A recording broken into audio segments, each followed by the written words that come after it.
ciidamada difaaca Puntland ayaa maanta sarkaal sare oo ka tirsan kooxda argagixisada ee Daesh ku qabtay Buuraha Calmiskaad ee gobolka Bari kaas oo kamid ahaa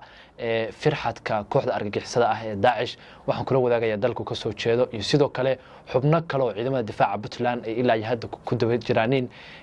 dagaalkii xalay iyo ilaa maanta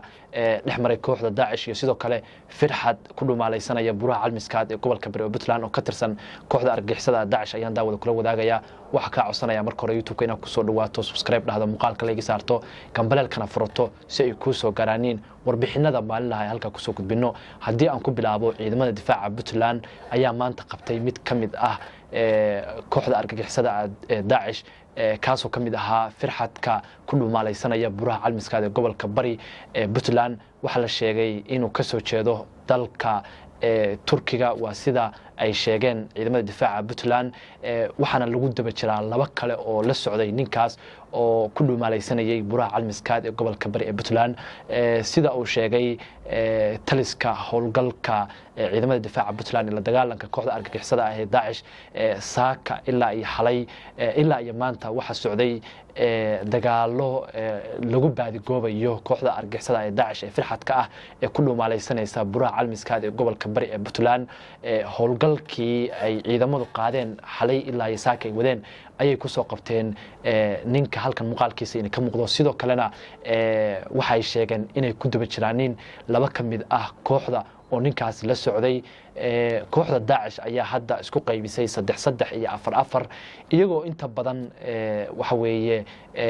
ku dhumaalaysanaya Buuraha Calmiskaad ee gobolka Bari ee Puntland ma jiraan ayaa la leeyahay difaacyo rasmi ah ay ku jiraaniin kooxda Daesh balse waxa la sheegay inay hadda iskala qaybiyeen 5 4 iyo sidoo kale 3 isku kala qaybiyeen isla markaasna ay Buuraha Calmiskaad ee gobolka Bari ay ku kala dhumaalaysanayaan ciidamada difaaca Puntlandna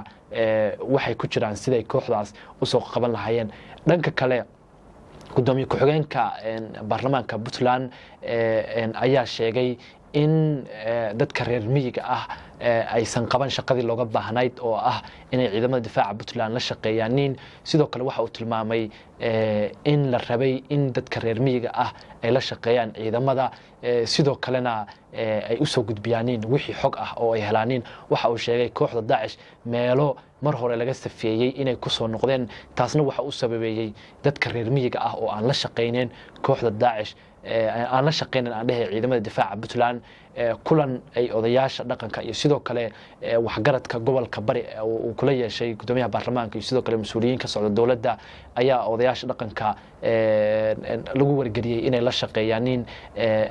ciidamada dadka reer miyiga ana ay ku wacyigeliyaan inay la shaqeeyaan ciidamada difaaca Puntland maalmaha soo socda ayaa la rajeynayaa in kooxda argagixisada ee Daesh ku dhumaalaysanaysa Buuraha Calmiskaad la soo afjaro ciidamaduna waxa ay ku jiraan howlgaladoodii ugu dambeeyay